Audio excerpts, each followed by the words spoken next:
El Señor les bendiga, mis queridos y amados hermanos. Le damos gracias al Señor por tenernos aquí en su casa, en la casa del Señor. Invito a que podamos abrir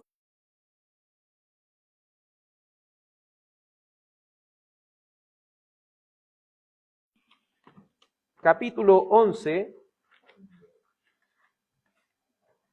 Hoy continuaremos con la ayuda del Señor en el estudio verso a verso de Primera de Corintios.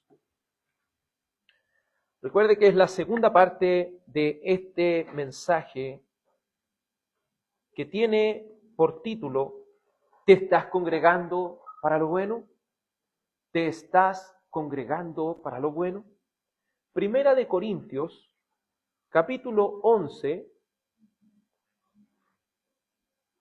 vamos a leer solamente el versículo 17. Primera de Corintios, capítulo 11, verso 17. Vamos a leer todos juntos solo el verso 17. Dice así: pero al darles estas instrucciones, no los alabo, porque no se congregan para lo bueno, sino para lo malo. Oremos.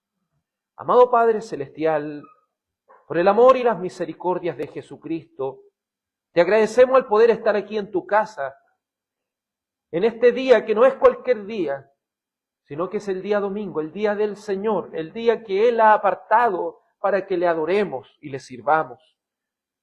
De corazón, Señor, con toda nuestra mente, con todas nuestras fuerzas. Ayúdanos, Señor, a brindarte una adoración agradable y digna a un Dios santo. Ayúdanos, Señor, a que cada uno de nosotros con fidelidad, con temor y temblor, adoremos al Señor. Padre Celestial, porque también la predicación, el sermón, es parte de la adoración. Ayúdanos, Señor, a que con corazones gozosos podamos recibir esta palabra. Ayúdame, Padre Celestial, a predicar esta palabra con verdad, bajo la autoridad de las Escrituras y bajo, Señor, tu Espíritu Santo. En el nombre de tu amado Hijo Jesús, amén y amén. La pregunta es: ¿te estás congregando para lo bueno? Lamentablemente los corintios, como dice este verso 17 de manera muy clara, pero al darle estas instrucciones yo no los alabo. ¿Y por qué no los alaba? Porque no se congregan para lo bueno, sino que se congregan para lo malo. Es decir, aquí hay dos opciones por las cuales nosotros estamos aquí. O nos estamos congregando para lo bueno, o nos estamos congregando para lo malo. Los que se congregan para lo bueno saben que los verdaderos adoradores adoran al Padre en espíritu y en verdad. Adoran en espíritu porque han nacido de nuevo y tienen un corazón que ama servir a Dios. Tienen un corazón que desea servir a Dios. Pero también adoran en verdad porque adoran conforme a las Escrituras. Adoran conforme a lo que Dios ha establecido en su santa palabra. Por eso hay dos formas de congregarse. O nos estamos congregando para lo bueno, o lo estamos congregando para lo malo. O lo estamos congregando en espíritu y en verdad, o nos estamos congregando para satisfacer nuestras propias necesidades, o para querer adorar como se nos antoje. Los corintios se estaban congregando para lo malo, porque estaban divididos. Cuando ellos celebraban la cena del Señor, luego de celebrar esta cena del Señor, ellos hacían un ágape, que significa, ¿cierto?, un almuerzo, una comida que ellos hacían. Pero los que tenían más dinero comían tan rápido que cuando llegaban los más pobres no quedaba absolutamente nada. ¿Y qué es lo que provocaba con eso? Que estaban contradiciendo la cena del Señor. Porque la cena del Señor nos enseña que somos participantes, por eso comemos de un pan, porque ese pan representa que nosotros pertenecemos a un solo cuerpo. Y ese cuerpo es el cuerpo de Cristo. Y bebemos de una sola copa porque uno solo es el intermediario entre Dios y los hombres. Y ese es Jesucristo, quien derramó su preciosa sangre por nosotros. Entonces, una de las cosas básicas para celebrar la cena del Señor es que todos estén unidos, en un mismo espíritu, en un mismo sentir, bajo una misma enseñanza, bajo una misma devoción. bajo un mismo Dios, un Señor, una fe, un bautismo, como dice el libro de Efesios. Y ellos se congregaban, lamentablemente, en tercer lugar, para despreciar la iglesia del Señor, para despreciar el cuerpo de Cristo. Hoy analizaremos los siguientes versos, que son del verso 23 al verso 34. Este verso 23 al 27, perdón, del verso 23 al 27, nos va a enseñar de que el apóstol Pablo, que nosotros debemos congregarnos en memoria de Cristo. ¿Quién debe ser el centro de nuestra adoración? ¿Quién debe ser? Cristo. Porque adoramos al Padre por medio de su Hijo y a través del Espíritu Santo. Porque ¿quién es el que transforma nuestro corazón? El Espíritu Santo. Y cuando el Espíritu Santo transforma nuestro corazón, nos lleva a Cristo, para así poder conectarnos con nuestro Padre Celestial. Pero muchos hoy en día desean congregarse, pero solamente por llenar un espacio, solamente porque hay algo que los motivó a venir. Pero lo importante es que nosotros nos estemos congregando para lo bueno. Dice el verso 23, porque yo recibí del Señor lo mismo que les he enseñado. Es decir, los verdaderos adoradores adoran en verdad, porque adoran bajo lo que Dios Padre ha establecido. ¿Y Dios qué ha establecido? Dice, porque yo recibí del Señor. ¿Quién instituyó la cena? El Señor Jesucristo. Es decir, el Señor Jesucristo dijo, debemos hacer la cena del Señor de esta y de esta manera. Y esta es la adoración. Obviamente Él se centra porque ese era el problema de Corinto, pero sabemos que cada cosa que se hace en la adoración es algo que debe ser comprobado por la iglesia de que esté en la palabra de Dios. Aquí nosotros siempre comenzamos con un llamado a la adoración. Y usted va a encontrar en las Escrituras que siempre el pueblo es llamado a adorar. Usted va a poder encontrar que hacemos la lectura pública de las Escrituras, porque el apóstol Pablo le dice a Timoteo, preocúpate de la lectura pública de las Escrituras. Si oramos confesando nuestros pecados, es porque la palabra del Señor nos manda a que la reunión, el culto se trate de confesar nuestros pecados delante de nuestro Dios y reconocer que solo por medio de Cristo podemos hallar el perdón. Entonces lo mismo que la autoridad apostólica recibió del Señor es lo mismo que le enseña al pueblo de Dios. Por eso si deseas congregarte para lo mejor, debes tener claro lo que la Escritura dice acerca de la adoración. Si deseas adorar a Dios, debes tener claro cómo se ha de adorar a Dios. Porque a Dios no se le adora de cualquier forma. A Dios no se le adora de cualquier manera. Si lees la Escritura de Génesis a Apocalipsis, te darás cuenta que Dios siempre ha establecido la forma en lo que Él desea ser adorado. Y esto es algo tan simple, lo podemos ejemplificar a nosotros como seres humanos. Los que están casados, ¿cierto?, tienen una esposa. Y cuando esa esposa está de cumpleaños, usted le va a celebrar el cumpleaños a ella, pero de acuerdo a las cosas que a ella le gustan. Si a ella le gusta la torta de chocolate, ella no quiere una torta de frambuesa, ¿cierto? Y si usted llega con una torta de chocolate, ¿qué le va a pasar? Y a ella le gusta de frambuesa. No le va a ir bien. No le va a ir bien en ninguna manera. Y si eso pasa con nosotros como seres humanos, y si nos focalizamos en quién es Dios, Dios tiene sus gustos. Dios ha establecido lo que quiere. Y si nosotros decimos que yo creo, Dios, que yo te puedo adorar de esta forma, en realidad no estamos agradando al Señor. Lo básico de una relación es que nos conozcamos, ¿cierto? Es saber lo que a la otra persona le gusta. Y en este caso, si nosotros tenemos una relación con Dios, estamos unidos a Dios por medio de Cristo, nosotros debemos conocer, manejar con claridad qué es lo que Él pide de nosotros y qué es lo que Él quiere de nosotros. Es nuestra petición a Dios que así sea. Pero para ello, y aquí lo deja claro el apóstol Pablo con lo primero, no basta con solo conocer la estructura. Dice, yo recibí del Señor lo que yo mismo le he enseñado. Es decir, ellos conocen la estructura, ellos conocen cómo se ha de adorar. Pero una cosa es conocer la verdad y otra cosa es tenerla en el corazón. Isaías en el capítulo 29, verso 13, dice, acerca del pueblo de Israel.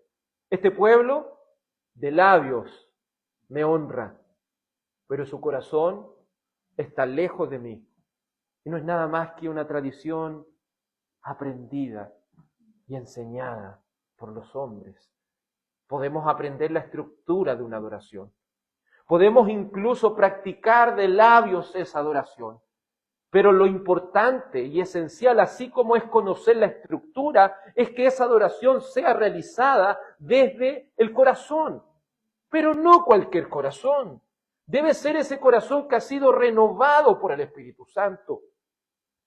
Porque el estándar de adoración es: amarás al Señor tu Dios con todo tu corazón, con toda tu mente y con todas tus fuerzas.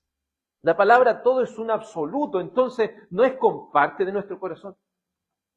Pensemos esto por un momento. No estamos reuniendo para lo bueno o para lo malo. Si nos estamos reuniendo para lo bueno, debemos estar aquí con toda nuestra mente. Debemos estar aquí con todo nuestro corazón y con todas nuestras fuerzas. Si tenemos algo menos que eso, no estamos adorando a Dios como Él lo ha requerido. No nos estamos congregando para lo bueno. No sé si usted puede comprender el estándar demandante y exigente de lo que Dios pide. ¿Está su mente aquí completa? ¿O estamos pensando en lo que vamos a hacer mañana? ¿O estamos pensando en lo que pasó ayer? ¿O estamos pensando en preocupaciones? Cuando celebramos el Día del Señor, es para descansar de esas preocupaciones y enfocarnos en esa paz que solamente Dios nos entrega. Tenemos 6 días para nuestras preocupaciones, pero dejemos el 7º día para descansar en Cristo, para descansar en su paz.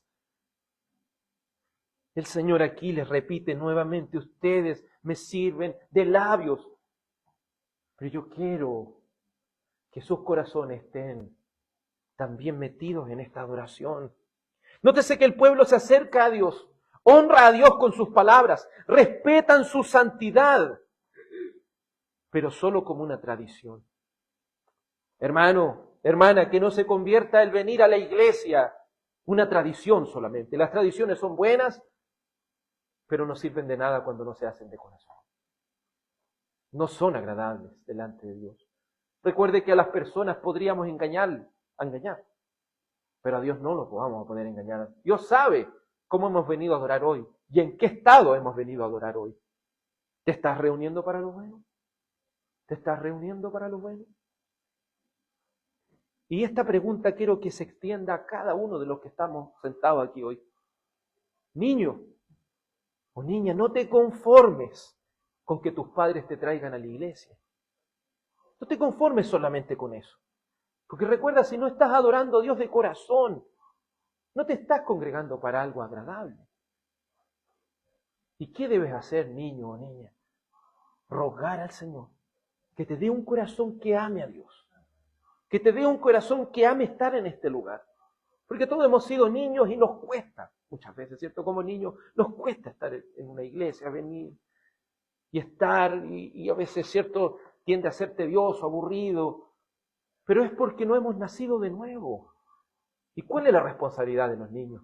¿Cuál es la responsabilidad de los jóvenes? Rogar a Dios por un nuevo corazón, suplicar a Dios que dé ese corazón para adorarle con todo el corazón, con toda la mente y con todas las fuerzas. Joven, si has venido aquí solo porque tus padres con mucho esmero te han traído a este lugar, si tienes cierto conocimiento de la adoración, pero tu corazón no desea estar aquí, tu corazón se aburre, no soporta, ruega por tu alma, ruega a Dios que por medio del Señor Jesucristo halles el perdón de tus pecados. Porque todos pecamos, hermanos. Y el no estar adorando a Dios es quebrantar el primero y el segundo mandamiento. El primer mandamiento dice: no tendrás dioses ajenos delante de mí. Cuando nuestro corazón se desvía a otra cosa, estamos adorando a otro Dios. Y el segundo mandamiento dice: no te harás imagen de lo que está arriba en el cielo, ni en la tierra, ni debajo de la tierra. Porque el Señor, tu Dios, es fuerte, es celoso, que castiga a la descendencia pero que a la vez también hace misericordia a millares, a los que aman y guardan sus mandamientos. ¿Qué quiere decir el segundo mandamiento? Que es requerido que hemos de adorar a Dios como Él lo ha establecido. Por eso, joven, ruega de todo corazón, te lo suplico, ruega de todo corazón que Dios te dé un corazón que ame sus mandamientos, que ame congregarse, que ame estar aquí sirviendo al Señor. Y tú que estás aquí adorando, que conoces cómo se ha de adorar a Dios, pero mientras adoras a Dios hoy tienes sueño, te sientes cansado quizás, luchas con tu mente, que en el fondo desearía no estar aquí hoy. Tú luchas con tu mente porque mientras estás orando, cantando, leyendo o escuchando, tu mente está en otro lugar. Te animo hoy a que reconozcas tu pecado delante de Dios. Te animo hoy que con sinceridad vengas a la cruz y ruegues a Dios que te permita estar centrado en su adoración. Que te permita hoy reconocer que has de estar ante un Dios santo. Porque uno de los problemas más grandes es que cuando transformamos esto en una rutina, perdemos el enfoque de estar adorando a un Dios santo, santo, santo. Dios es el 3 veces santo. Su santidad es inmensa. Su ira es terrible. Por eso te ruego que si no has nacido de nuevo hoy, si amas la tradición pero no amas hacer estas cosas de corazón, le ruegues a Dios, dame un corazón nuevo, Señor. Un corazón que ame y guarde tus mandamientos. Si usted lo ve en la antigüedad, en el antiguo pacto, se pide por un nuevo corazón. Y en el nuevo pacto, lo equivalente es nacer de nuevo. Porque cuando uno nace de nuevo, está vivo espiritualmente y desea adorar a Dios. Cuando una persona está muerta espiritualmente, no desea. Quizás podría venir por un momento a la iglesia como una rutina o como algo que le puede hacer bien, pero no desea hacerlo de corazón, no lo anhela de toda su alma, de toda su fuerza, de todo su corazón, anhela otras cosas. Pero quiero ser claro contigo hoy. Si no deseas adorar al Señor de toda tu mente, de todo tu corazón y de todas tus fuerzas, tristemente, si no te arrepientes, irás al infierno por no adorar a Dios. Se fija que no es necesario ni siquiera ir a los demás mandamientos. Basta solamente con el primero y el primero nos condena inmediatamente. Pero ¿cuál es nuestra opción? Es reconocer nuestro pecado delante de Dios, es reconocer nuestra incapacidad de poder servirle de todo corazón. Porque nuestra adoración, nunca lo olvides, nuestra adoración es evangélica. Es decir, nuestra adoración está basada en el Evangelio, está centrada en la cruz de Cristo. Por eso el apóstol, mire lo que sigue diciendo con este ejemplo de la adoración que es la cena, pero esto también se expande a todo lo que es parte de la adoración cúltica o la adoración en el culto. Y también, cómo no decirlo, también a nuestra adoración cotidiana. Dice así, verso 23. Porque yo recibí del Señor lo mismo que les he enseñado, que el Señor Jesús, la noche que fue entregado, tomó pan.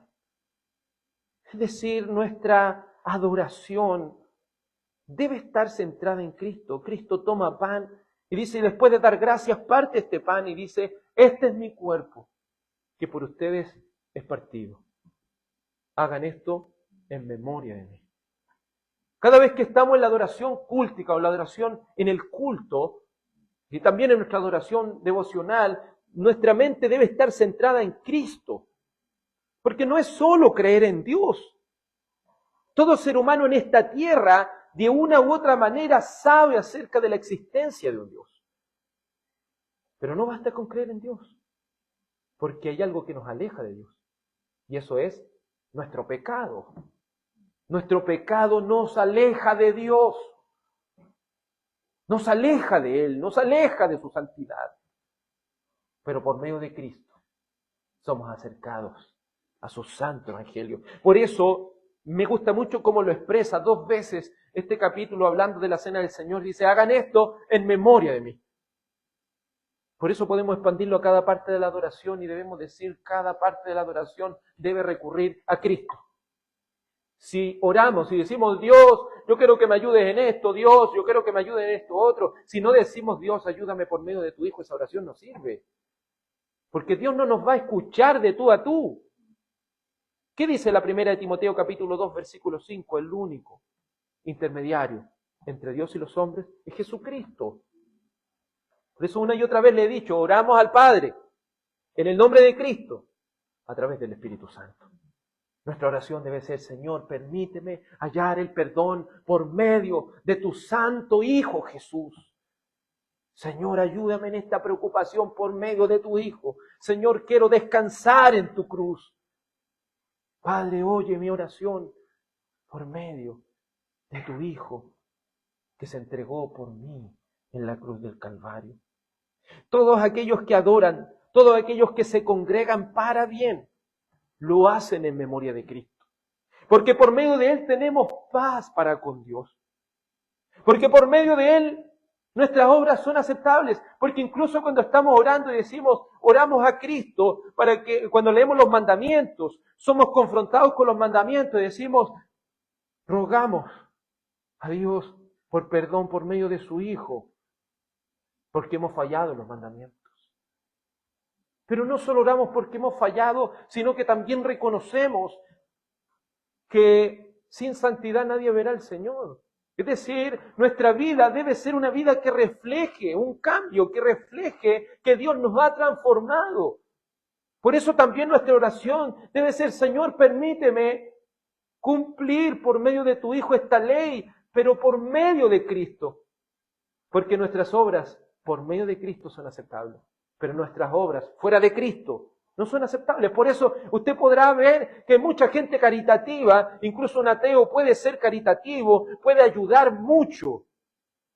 Pero cuando él, al no hacerlo por medio de Cristo, eso no es aceptable. Podemos conocer una persona y siempre dice, pero yo conozco una persona que no va a la iglesia y no cree en Dios y ayuda más que tú. Está bien, puede que ayude más que él. Pero ¿sabe cuál es la diferencia?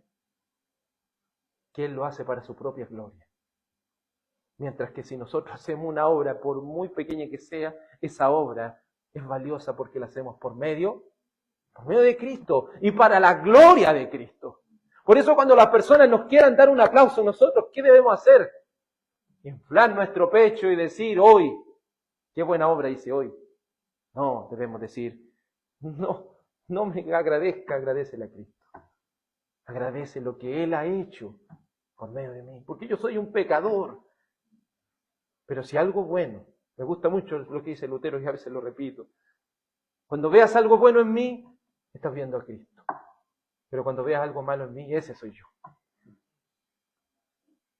Comienza diciendo de esta forma, de manera hermosa, que el Señor Jesús, la noche que fue entregado, Él instituye esta ordenanza. Recuerde que la Iglesia de Dios solamente reconoce dos ordenanzas. La primera es el bautismo, la segunda es la cena del Señor. Estas son dos órdenes que Dios ha establecido para la Iglesia, para aquellos que han nacido de nuevo. Por eso nosotros no creemos en el bautismo de infantes. Nosotros bautizamos creyentes que confiesan a Dios y reconocen su salvación. ¿Y qué es lo que es una ordenanza? Un sacramento. Es algo que Dios ha establecido y quiere que nosotros hagamos y seamos obedientes. ¿Y qué debemos hacer? Bautizarnos. Debemos también hacer esta cena del Señor, realizarla. Si usted va a Mateo 22:15, cuando Cristo está en esa última cena, deja en claro que todo esto ocurrió en la Pascua. Recuerde que los judíos debían celebrar esta ordenanza que tenían en el antiguo pacto y era la Pascua. ¿Y de qué se trataba la Pascua? No la que conocemos hoy con huevitos de chocolate y todas esas cosas, no. La Pascua del pueblo de Israel era de cuando el Señor iba a mandar la 10ª plaga sobre Egipto, donde iba a matar a todos los primogénitos.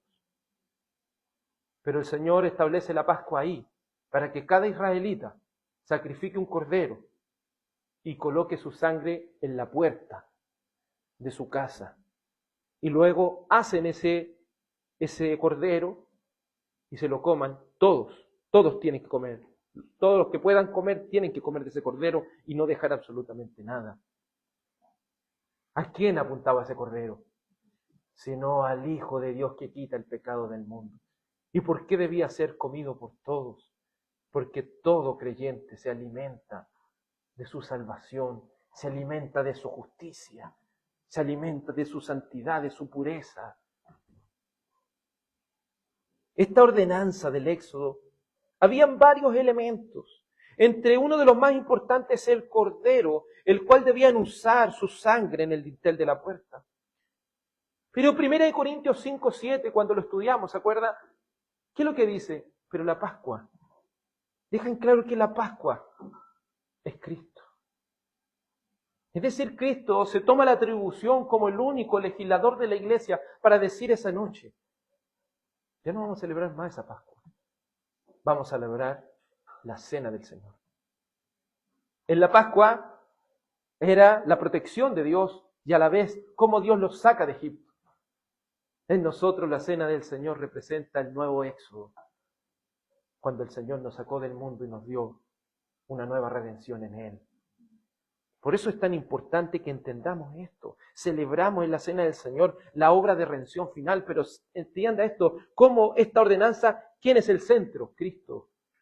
En el bautismo, ¿quién es el centro? Cristo. En la predicación, ¿quién es el centro? Cristo. En la oración, ¿quién es el centro? Cristo. Porque el Padre es glorificado por medio de ¿quién? Por medio de Cristo. El Señor Jesucristo es el único legislador de la iglesia. Instituye la cena la noche de la Pascua. En primer lugar, porque Él es el cumplimiento de todo lo que prefiguró el Cordero Pascual. Y en segundo lugar, porque la última cena fue la víspera del profetizado acto de redención mayor del nuevo pacto. En el antiguo pacto se sacrificaba un cordero. En el nuevo pacto, Cristo fue sacrificado por nosotros. ¿Cuál tiene mayor valor? ¿La figura y sombra o la realidad de las cosas? Por eso sabemos que el nuevo pacto es mucho mejor. Porque el antiguo pacto estaba a través de figuras, tipos y sombras. Pero en el nuevo pacto tenemos lo que es real y verdadero, a Cristo. Y solo a Cristo. Jesús instituye la cena esa noche para indicar que este es el nuevo éxodo. Estaba a punto de comenzar. Este acto indicaba que había llegado el tiempo de la redención. Qué precioso eso. Dice en el verso 23, tomó pan y después de dar gracias lo partió y dijo: este es mi cuerpo que es para ustedes. Hagan esto en memoria de mí. Tristemente se ha visto que hay algunas personas que parten ese pan y después se lo dan a los niños, se lo dan a cualquier persona. Estamos teniendo en poca estima las cosas que son del Señor. Este es mi cuerpo, dijo Cristo. Hagan esto en memoria de mí. No es comerse un pan ni beber una copa de vino. Es recordar que ese cuerpo fue partido por mi culpa. Y es recordar que esa sangre fue derramada por mí en la cruz del Calvario.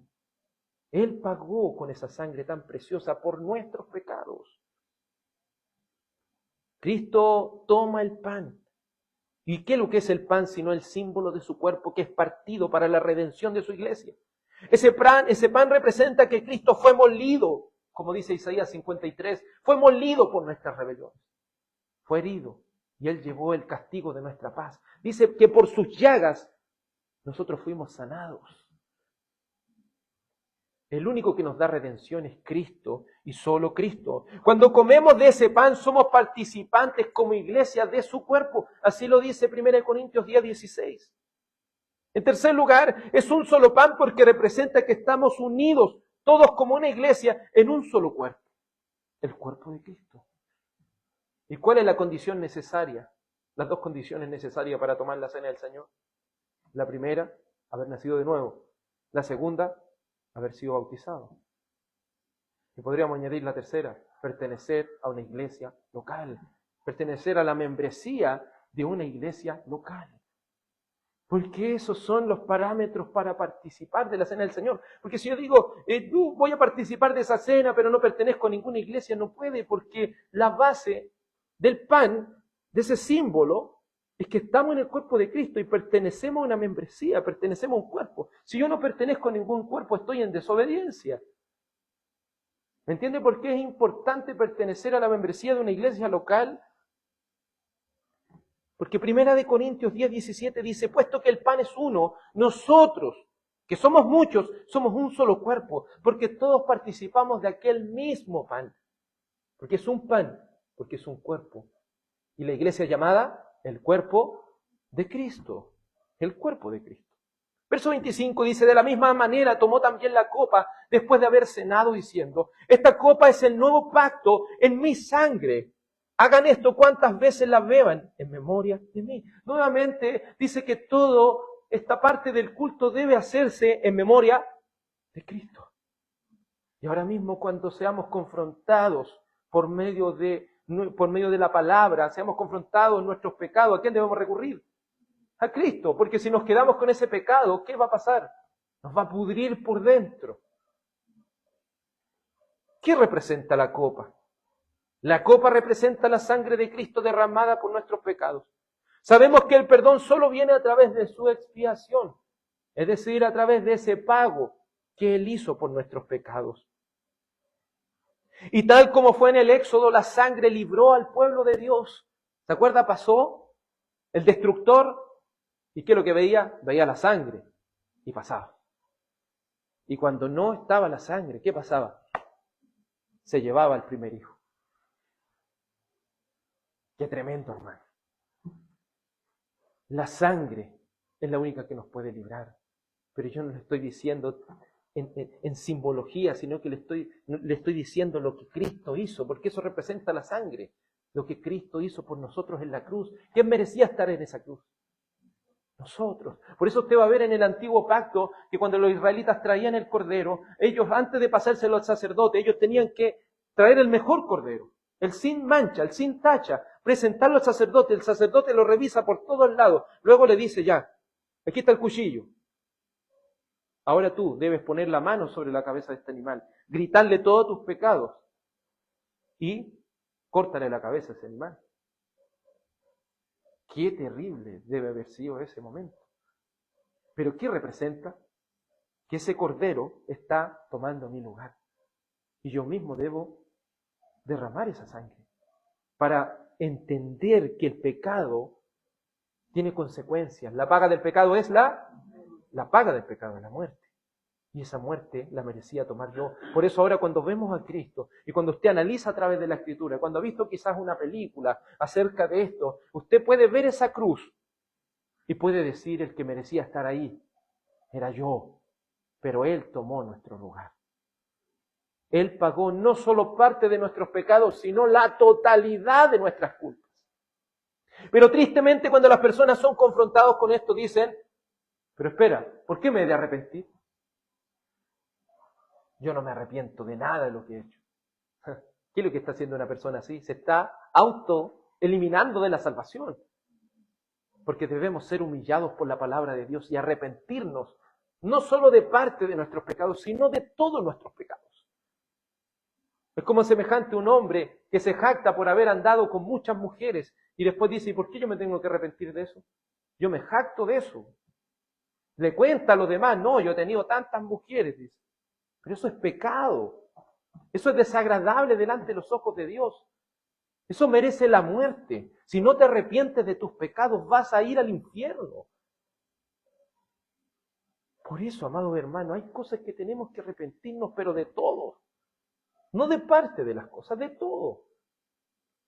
Incluso cuando usted está en su celular y ve algo que no corresponde, tiene que arrepentirse de ese pecado. Porque eso es desagradable delante de los ojos de Dios. Es atroz y horrendo delante de los ojos de Dios. Hebreos 10:4 al 10 dice, porque es imposible que la sangre de toros y de machos cabríos quite los pecados. Por lo cual al entrar Cristo en el mundo dice, sacrificio y ofrenda no has querido, pero un cuerpo has preparado para mí. En holocaustos y sacrificios por el pecado no te has complacido. Entonces dije, aquí estoy, yo he venido. En el rollo del libro está escrito de mí, para hacer, oh Dios, tu voluntad. Habiendo dicho anteriormente sacrificios y ofrendas y holocaustos y sacrificios por el pecado no has querido, ni en ellos tú te has complacido, los cuales se ofrecen según la ley. Entonces dijo, mira, yo he venido para hacer tu voluntad. Él quita lo primero para establecer lo segundo. Por esa voluntad hemos sido santificados mediante la ofrenda del cuerpo de Jesucristo ofrecida una vez y para siempre. Porque Dios ya no estaba complacido de esas figuras y sombras del antiguo pacto. Pero mire lo que Cristo dice. Cuando ya Dios Padre no está complacido, dice, Padre, yo voy. ¿Se fija lo precioso? Voluntariamente, Cristo se subordina temporalmente a su Padre y le dice a su Padre, yo voy a tomar ese cuerpo, porque tú has preparado un cuerpo para mí, porque está escrito en el rollo que Él debía venir y pagar y tomar nuestro lugar en la cruz del Calvario. En segundo lugar, la copa representa que somos participantes de su sangre. Tomamos en una sola copa todos juntos como iglesia porque somos participantes de un solo cuerpo, de una sola sangre que fue ofrecida una sola vez para la remisión total de nuestros pecados. ¿Sabe lo precioso de creer en Cristo y en su Evangelio? Es que Él no solo pagó nuestros pecados pasados, es que Él no solo ha pagado nuestros pecados de hoy, sino que también ha pagado por nuestros pecados del futuro. Pero todo eso por medio de la fe en Jesucristo, el Hijo de Dios, quien se entregó y pagó por nuestros pecados. Por eso cuando Satanás venga a recordarle sus pecados, cuando venga a decirle, mira lo que hiciste, ya no mereces el perdón de Dios. Y ahí uno tiene que decirle, yo nunca lo he merecido. La salvación es por gracia. Él me la ha dado por favor como un regalo. Por eso me arrepiento de mis pecados, reconozco mis pecados y le ruego a Dios que me permita vivir en santidad, andar y hacer lo que es agradable a Dios. En tercer lugar, la copa es el nuevo pacto en su sangre. Cristo confirma con su sangre el nuevo pacto que había sido revelado desde la primera promesa de gracia. Usted puede decir, ¿cómo eran salvas las personas en el Antiguo Testamento? Cuando usted va a Génesis 3, el hombre quebranta el pacto de obras. Dios le había dicho en Génesis 2:17, no comas de ese fruto, porque el día que comas vas a morir. Eva es engañada por la serpiente, come del fruto, le da de comer a su marido, ambos se dan cuenta de que están desnudos, huyen de Dios, se esconden de Dios. Dios toma la salvación y encuentra a Adán y a Eva escondidos. Les dice las sentencias por su pecado, pero les da una esperanza y les dice, Génesis 3:15, le dice a la serpiente, ella, es decir, la mujer, la simiente, la descendencia de la mujer te herirá en la cabeza y tú le herirás en el talón. ¿Qué quiere decir eso? La primera promesa de gracia, apuntándose el pacto de gracia, nos dice esa bella promesa de que por la mujer entró el pecado, pero a través de una mujer vendría y nacería el Mesías, quien pisotearía la cabeza de Satanás, pero tendría que ser herido. Ese era el Evangelio que apunta hacia ese pacto de gracia desde esa primera promesa y progresivamente a través de pactos adicionales que apuntan al nuevo pacto. Es decir, el pacto de gracia. Cristo aquí está declarando el cumplimiento de lo que se había revelado a través de tipos y sombras. Porque cuando usted analiza los pactos que hay en la Biblia, más las promesas de gracia, usted va viendo progresivamente que se va revelando ¿a quién? A Cristo. Y por eso le digo, es tan preciosa nuestra teología pactual, porque es cristocéntrica, porque está centrada en Cristo y apunta a Cristo y revela a Cristo y revela un mejor pacto. Hebreos 9:15-16 dice, por esto Cristo es mediador de un nuevo pacto, a fin de que habiendo tenido lugar una muerte para la redención de las transgresiones que se cometieron bajo el primer pacto, los que han sido llamados reciban la promesa de la herencia eterna. Porque donde hay un testamento, necesario es que ocurra la muerte de un testador. Porque todas las veces que coman de este pan y beban de esta copa, proclaman la muerte del Señor hasta que Él venga. Dice luego en la primera de Corintios capítulo 11. Entonces vemos, amados, que en este nuevo pacto el único mediador es Cristo. Y es el único también que ha traído esa redención. ¿Por qué es un nuevo pacto? Porque tiene que ser uno mejor que el anterior. Porque el anterior estaba oscurecido por figuras y sombras.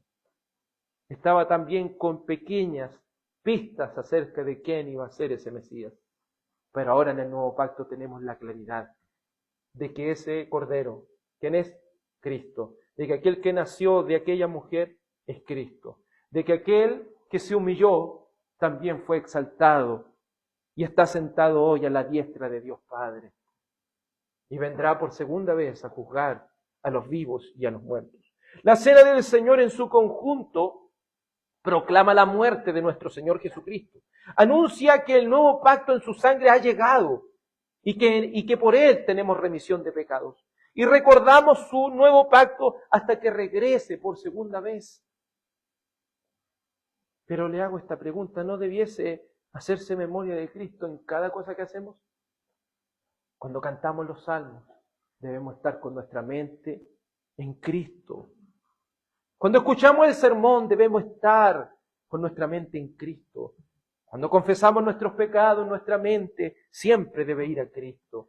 Cuando estamos en debilidad, cuando estamos en alegrías, debemos poner nuestra mente en Cristo. Por eso lleva tu mente, tu corazón y tus fuerzas a Cristo y solo a Cristo, por quien tenemos acceso al Padre Celestial y a sus promesas fieles del nuevo pacto. Y por medio del Espíritu Santo, el nuevo nacimiento y la santificación progresiva, el cual nos llevará a la glorificación.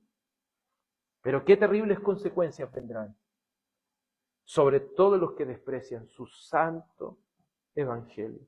Qué terribles consecuencias vendrán si no nos arrepentimos, si nos estamos congregando para mal. Pero ¿cuáles son las consecuencias de congregarse para lo malo? El apóstol Pablo nos ha mostrado la centralidad de la adoración en Cristo. Pero ¿qué consecuencias hay para aquellos que se congregan para lo malo? Acompáñenme al verso 28. 11:28 de Primera de Corintios dice así: por tanto, examínese cada uno a sí mismo, y entonces coma del pan y beba de la copa. Porque el que come y bebe sin discernir correctamente el cuerpo del Señor, come y bebe juicio para sí. Por esta razón hay muchos débiles y enfermos entre ustedes, y muchos duermen. Pero si nos juzgáramos a nosotros mismos, no seríamos juzgados. Pero cuanto somos juzgados, el Señor nos disciplina, para que no seamos condenados con el mundo. Así que, hermanos míos, cuando se reúnan para comer, espérense unos a otros. Si alguien tiene hambre, coma en su casa, para que no se reúnan para juicio. Los demás asuntos los arreglaré cuando vaya. Entonces vemos que cuál es la medida de control para reunirnos para lo bueno.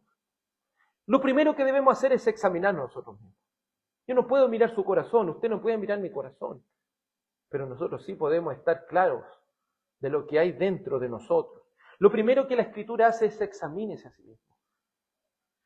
Y si usted se examina a sí mismo y se encuentra que está en Cristo, usted va a ir inmediatamente a realizar todas las cosas para su gloria. Pero no le digo parte, tiene que estar sirviendo a Cristo con toda su mente, con todas sus fuerzas, con todo su corazón.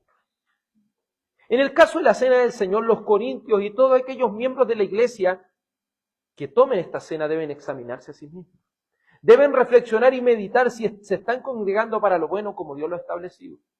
Debemos considerar que no discernir esto, y no solo en el caso de la cena del Señor, sino en cada cosa que hagamos en la adoración cúltica, incluso en la adoración cotidiana, trae terribles consecuencias para nosotros.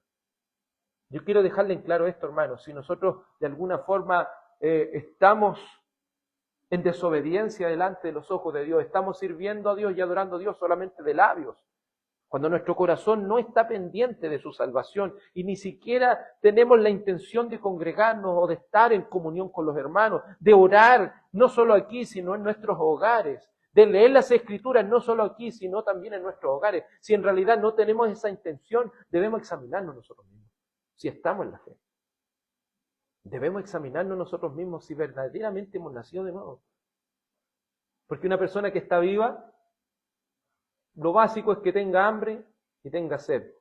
¿Cierto? Cuando una persona está viva, tiene hambre y tiene sed. Cuando una persona se está por morir, ¿qué es lo que dicen? Enfermo que no come, se muere. ¿Cierto? Se ha dicho eso. Y si utilizamos, ¿cierto?, esa analogía, podemos decir, hermano, que si no queremos alimentarnos de la palabra, no queremos orar, no queremos congregarnos, no queremos pasar tiempo con nuestros hermanos, la realidad de las cosas es que o estamos muertos o estamos muy débiles espiritualmente. Y esa muerte y esa debilidad la causa el pecado no arrepentido. Porque todos pecamos, así como leyó el hermano Ángel en la oración de confesión de pecados, citando la primera de Juan, si decimos que no hemos pecado, le hacemos al Señor mentiroso y la verdad no está en nosotros. Confesemos nuestros pecados, tenemos un abogado, se llama Jesucristo. Él es el que intercede por nosotros, dice la primera de Juan capítulo 2. Entonces debemos considerar, debemos examinarnos. Y quiero que preste atención porque no examinarnos va a traer terribles consecuencias. El venir hasta este lugar es una responsabilidad. ¿Por qué? Dios le está haciendo responsable hoy de lo que usted y yo debemos hacer. Hay mucha gente allá en el mundo que va a ser juzgada por el Señor. Pero considere que a los que están en una iglesia, a los que están recibiendo palabra, traerán mayor condenación si no se arrepienten sinceramente de sus pecados. ¿Qué pasa cuando no adoramos bien al Señor? Veamos a lo largo de la Escritura, así como una teología bíblica, es decir, a través de la Biblia, veamos qué pasa cuando una persona no adora bien al Señor. Tenemos el caso de Caín, Génesis capítulo 4. Él no adora bien al Señor. ¿Y qué pasa? Terminó matando a su hermano. ¿Y qué terminó pasando con él? El Señor lo expulsa de su presencia.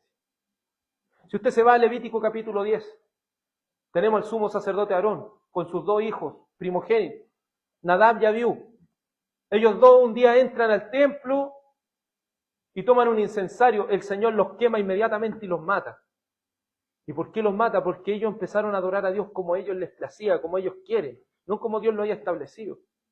Luego usted va a 2 de Samuel capítulo 6. David está trasladando el arca en un carro y el Señor le ha dicho tiene que trasladarlo en los hombros de los levitas y lo estaba trasladando en un carro. Se iba a caer el arca del Señor. Hay un hombre llamado Usa, la toca, esa arca, ¿y qué le pasa? Se muere inmediatamente. En 2 de Crónicas 26:19 tenemos un rey llamado Usías que un día viene, toma la iniciativa, pesca un incensario y quiere ir a prender incienso al templo. Inmediatamente le sale lepra en su frente y el Señor lo expulsa de su presencia. Tenemos Hechos 5 en el Nuevo Pacto. Tenemos a Ananías y Zafira.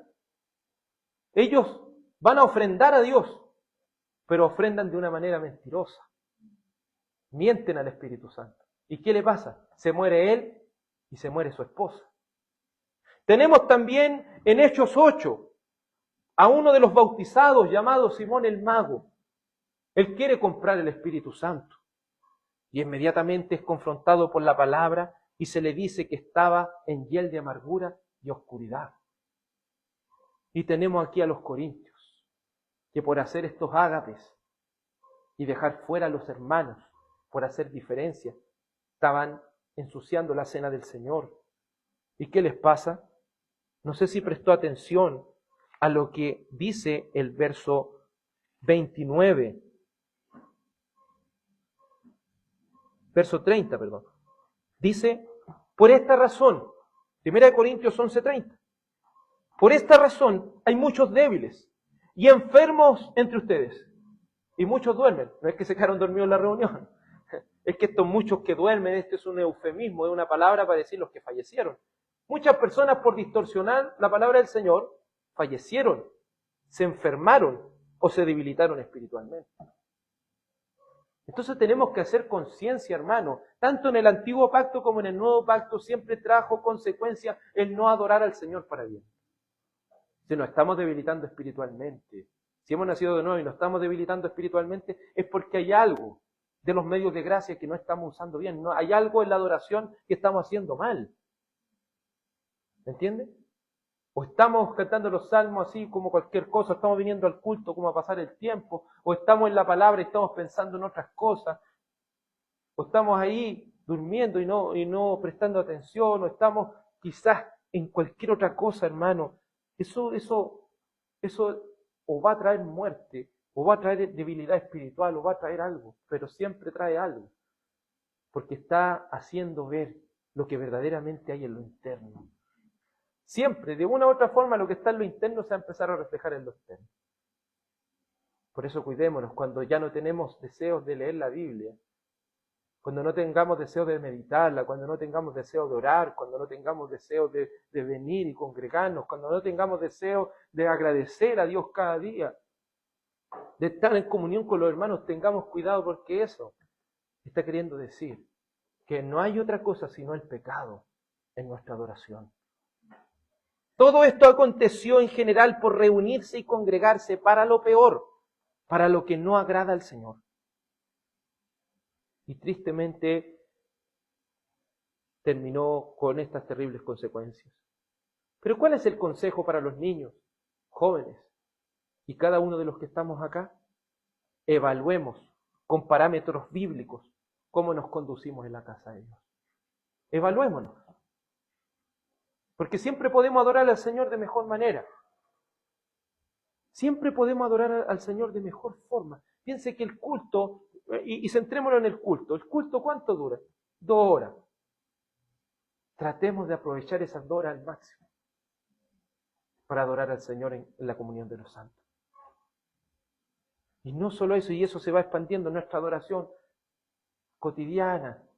Aprovechemos, no, es que no tengo tiempo para orar, no tengo tiempo. Hermano, el Señor ya lo ha dicho desde mucho tiempo, para todo hay tiempo. Evaluemos nuestras vidas con parámetros bíblicos de cómo nos estamos conduciendo en la casa de Dios. Reflexionemos. Y aquí una tarea para los padres, que los padres pueden hacer conscientes a sus hijos sobre lo que significa congregarse ante un Dios santo. Usted que el Señor le ha dado la misericordia de tener hijos, está siendo consciente a sus hijos de lo que es estar ante un Dios santo. Porque si tuviéramos una estatua aquí, no importa. Pero cuando servimos al Dios santo, sabemos que todos debemos temer, todos debemos respetar a este Dios que es santo, santo, santo. Padres, hagan conscientes a sus hijos de lo que significa congregarse ante un Dios santo conforme a su palabra. Que los hermanos por amor también puedan amonestarse también. Usted tiene la responsabilidad también, si ve algo en su hermano, amonesten con respeto, con amor, los unos a los otros, para librarnos los unos a los otros de los terribles juicios. Hermanos, cada uno de ustedes no solo tiene la responsabilidad de alertar a su familia, de alertarse a usted mismo, sino también a sus hermanos. Que el Señor nos dé también corazones que aconsejen con amor, que aconsejen para bien, considerándonos nosotros mismos, no como juzgadores, mira lo que hace, mira lo que... No, siempre para bien. Y también cuando nos toque de vuelta, uno recibir las cosas para bien. Porque así vamos a crecer para la gloria del Señor. Te hago esta pregunta. ¿Te estás congregando para lo bueno? Oremos. Amado Padre Celestial, tu palabra es muy clara. Te ruego, Padre Celestial, por los niños, por los jóvenes de este lugar. Algunos, Señor, están enfermos hoy, en cama, Señor. Pero te ruego, Señor, por cada uno de ellos, para que puedas hacerlos conscientes de lo que es servir al Dios Santo. Para que sus padres, Señor, puedan, con amor, con comprensión, Señor, puedan suplicar y derramar sus almas delante del Señor y suplicar por un nuevo nacimiento. También, Señor, por cada uno de los que estamos aquí hoy delante de tu palabra, delante de tus preceptos, delante de tus ordenanzas y delante de tu santo evangelio, Señor, ayúdanos a evaluarnos a nosotros mismos, porque si nos evaluáramos a nosotros mismos, no seríamos condenados. Pero muchas veces somos disciplinados por el Señor, para que no seamos condenados junto con el mundo. Señor, tu disciplina es dura, tu disciplina duele, Señor, pero es necesaria para que entendamos lo que verdaderamente es acercarse a un Dios santo. Señor, las tradiciones son importantes, pero es necesario que estas tradiciones sean acompañadas y sean evaluadas a través de la Escritura, pero también que sean realizadas de todo nuestro corazón. de toda nuestra mente, de toda nuestra fuerza. Señor, que todo lo que hacemos en adoración, que siempre estamos al debe, Señor, lo reconocemos ese pecado, siempre estamos al debe, Señor. Porque siempre podemos orar más, siempre podemos leer más, siempre podemos meditar más, siempre podemos exhortarnos los unos a los otros más, siempre podemos estar sirviendo en el culto de mejor manera, entendiendo que estamos delante de un Dios santo, santo, santo. Si aún Isaías cuando te vio, Señor, vio tu gloria, se sintió que iba a morir. Si aún el pueblo de Dios cuando estuvo en el monte Sinaí y escuchó ese terrible voz de Dios, sintieron, Señor, que iban a morir. Si aún Juan, en el libro de Apocalipsis, ve a Cristo en su gloria, en su santidad, y cae como muerto a sus pies, ¿cuánto más nosotros, Señor, debemos ser conscientes de que nos hemos acercado por medio de Cristo no solo al lugar santo, sino al lugar santísimo, a la misma presencia de Dios, resguardada por querubines, la cual, Señor, habíamos sido expulsados de ese Edén, pero ahora por medio de Cristo hemos sido acercados para que confiadamente podamos acercarnos al trono de la gracia. Señor, te ruego, si aquí entre nosotros hay alguno que no ha nacido de nuevo, te ruego, Padre Celestial, que nos permitas, por medio de tu gracia y misericordia, hallar el perdón por medio de tu Santo Hijo Jesús. Ayúdanos, Señor, a siempre tener esa necesidad, a avivar el fuego del don que hay en nosotros, Señor. Que podamos alimentar ese deseo por servirte cada vez mejor. Te lo ruego y te lo suplico, Padre Celestial, en el nombre de tu amado Hijo Jesús. Amén. Vamos a cantar al Señor. Vamos a cantar un salmo tan precioso, el Salmo 42. Cantemos todos juntos con solemnidad ante el Dios Santo, el Salmo 42. Este precioso Salmo 42 canta acerca, dice, el profeta impedido por los malos de estar en la congregación del pueblo santo, hace una gran lamentación y protesta, que está de corazón aunque esté de cuerpo ausente, declara sus calamidades, asegura y consuela en la bondad de Dios. Salmo para aquellos a los cuales los infieles le impiden hallarse en la iglesia. Sabemos que tendremos muchas luchas para poder adorar a Dios como conviene, pero que el Señor nos ayude. Cantemos este hermoso Salmo 42.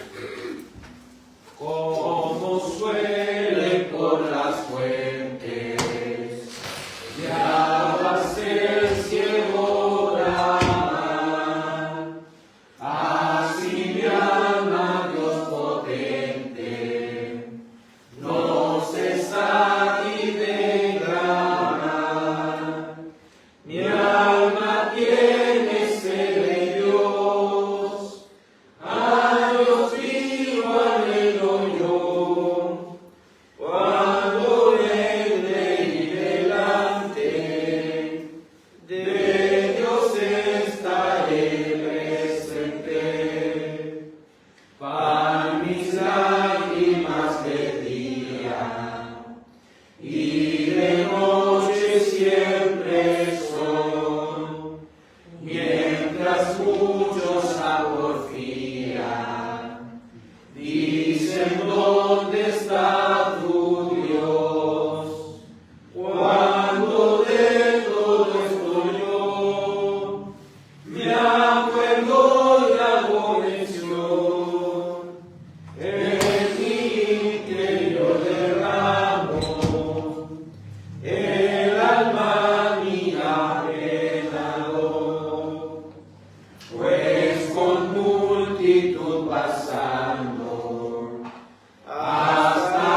y con alegre canción de loanza de honor, del enorme alborozo del gentío en festejo, porque te abates alma, porque te turbas en mí, espera a Dios en calma, pues aún he de seguir, expresándole el honor y alabando en su honor, por la salvación tan grande que de su presencia viene.